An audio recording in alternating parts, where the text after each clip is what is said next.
नमस्कार, आपके साथ मैं हूं मीनाक्षी रजत। इस बुलेटिन में हमारी नजर रहेगी हर खबर पर। नमस्कार, मैं हूं आपके साथ सुजाता और बड़ी खबर पर हम लगातार बात करें। वन नेशन वन इलेक्शन को लेकर चर्चाएं तेज हो गई और इस बीच पूर्व राष्ट्रपति कोविंद से मिलने पहुंचे थे जेपी नड्डा। नमस्कार, मैं हूं आपके साथ प्रियंका शर्मा। बड़ी खबर यही है कि वन नेशन वन इलेक्शन को लेकर एकदम जो कयासों का बाजार है वो गर्म है। लेकिन सबसे पहले हम तस्वीर देख रहे थे, बीजेपी के राष्ट्रीय अध्यक्ष जेपी नड्डा पहुंचे थे पूर्व राष्ट्रपति रामनाथ कोविंद से मिलने के लिए। मुलाकात होती है समाप्त और कोविंद के घर से रवाना हुए जेपी नड्डा। देखिए, कुछ देर की मुलाकात हुई है। अब इस मुलाकात को लेकर अलग तरह के कयास लगाए जा रहे हैं। राजधानी दिल्ली से हमारे संवाददाता गणेश जुड़ गए हैं। गणेश, कितनी देर की मुलाकात हुई है और किस तरह के कयास लगाए जा रहे हैं, क्योंकि आने वाला जो 5 दिनों का विशेष सत्र है उस पर सबकी निगाह बनी रहेगी। देखिए, अभी कुछ ही देर पहले जो बीजेपी के राष्ट्रीय अध्यक्ष जेपी नड्डा पूर्व राष्ट्रपति रामनाथ कोविंद के घर से मुलाकात कर निकले हैं। करीबन 40 मिनट की ये मुलाकात चली है। इस मुलाकात के अंदर कहा जा रहा है कि वन नेशन वन इलेक्शन को लेकर चर्चा हुई है। सुबह देखा जिस तरीके से जो बात सामने आई है कि वन नेशन वन इलेक्शन की जो बात हो रही है उसमें पूर्व राष्ट्रपति रामनाथ कोविंद को उस कमेटी का अध्यक्ष बनाया गया है और किस तरीके से काम होगा, तमाम क्या बातें हुई है, बातें कुछ देर बाद निकलने की आने की उम्मीद है। लेकिन करीबन 40 मिनट की मुलाकात हुई है। उस मुलाकात के अंदर जो भी फिलहाल जो कयास लगाए जा रहे हैं, इस मुलाकात के अंदर वन नेशन और वन इलेक्शन को लेकर चर्चा होंगे। यहाँ पर इससे पहले एक बात और आपको बता दूं कि पहले भी देश के अंदर वन नेशन और वन इलेक्शन यानी लोकसभा और विधानसभा के चुनाव एक साथ पहले भी हो चुके हैं। लेकिन जिस तरीके से जब से ये बातें रखी गई है, विपक्ष इस पर सवाल उठा रहा है कि अभी जरूरत क्या है वन नेशन वन इलेक्शन की। अधीर रंजन चौधरी ने कहा फिलहाल देश में महंगाई, बेरोजगारी, इन चीजों का समस्या का समाधान होना चाहिए। सरकार इन समस्याओं का समाधान करने के बजाय जनता का ध्यान भटका रही है। वन नेशन वन इलेक्शन का बात कर लेकर सामने लेकर आ रही है। एक और बात आपको यहां पर बता दूं, 18 सितंबर से 22 सितंबर तक का संसद का विशेष सत्र बुलाया गया है और जहां तक कयास ये लगाए जा रहे हैं उस दौरान कई महत्वपूर्ण बिल लाए जाने की सरकार से उम्मीद है। और उस दौरान कहा यह भी जा रहा है कि वन नेशन और वन इलेक्शन की जो बात चल रही है उस दौरान उस पर भी चर्चा की जा सकती है। साथ ही कई महत्वपूर्ण बिल लाए जा सकते हैं। तमाम चीजें देखी जा सकने वाली है। लेकिन जो सबसे बड़ी बात है, कुछ देर पहले जहां पर हम इस समय हमारी जो मौजूदगी है पूर्व राष्ट्रपति रामनाथ कोविंद के आवास के बाहर, और यहां पर करीबन 40 मिनट बीजेपी के राष्ट्रीय अध्यक्ष जेपी नड्डा की पूर्व राष्ट्रपति रामनाथ कोविंद से मुलाकात हुई। इस मुलाकात के अंदर जो कयास लगाए जा रहे हैं कि वन नेशन वन इलेक्शन। बिल्कुल गणेश आपको रोकना चाहेंगे। प्रहलाद जोशी क्या कुछ कह रहे हैं, जरा सुनाते हैं अपने दर्शकों को।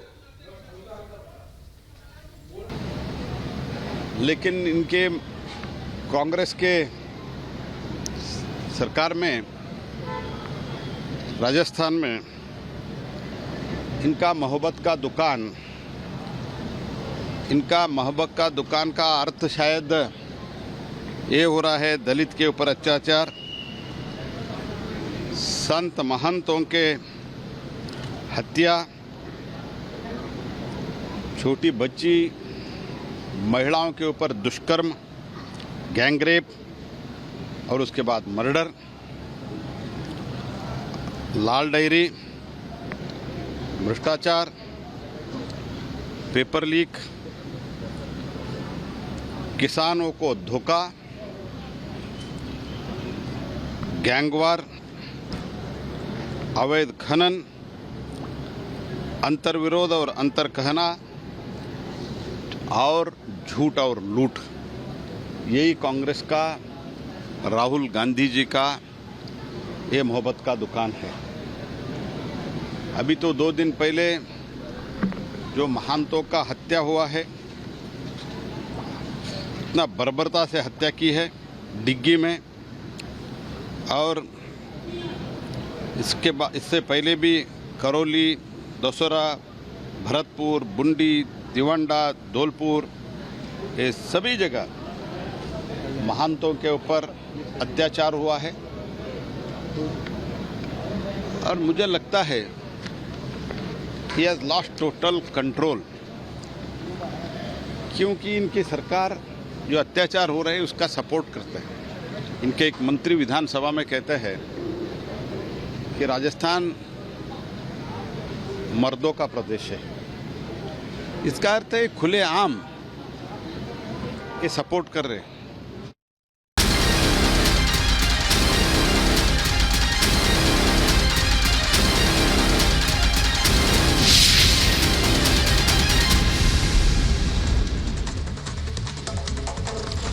इस वक्त एक बड़ी खबर आ रही है, आपको बता दें कि मुंबई में इस वक्त विपक्षी गठबंधन दल की दरअसल जो बैठक है वो शुरू हो चुकी है और जाहिर सी बात है कि जिस तरह से पूरे देश भर में चर्चा हो रही है वन नेशन वन इलेक्शन की, जाहिर तौर पर विपक्षी गठबंधन की जो ये बैठक है उसका मुद्दा भी ये रहने वाला है। यही कारण है कि इससे पहले जो लोगो जारी होने वाला था, झंडा जारी किया जाने वाला था, उसको पोस्टपोन कर दिया गया है और फोकस जो है वो अब इस पर कर दिया गया है। तमाम तरह के जो बयान है वो दरअसल विपक्षी नेताओं द्वारा सामने आ रहे हैं, लेकिन उसमें भी देखिए विरोधाभास जो है वो सामने नजर आता है। कांग्रेस के अधीर रंजन चौधरी कहते हैं कि भैया क्या जरूरत आन पड़ी है, अभी अचानक से क्या जरूरत इसकी पड़ी थी।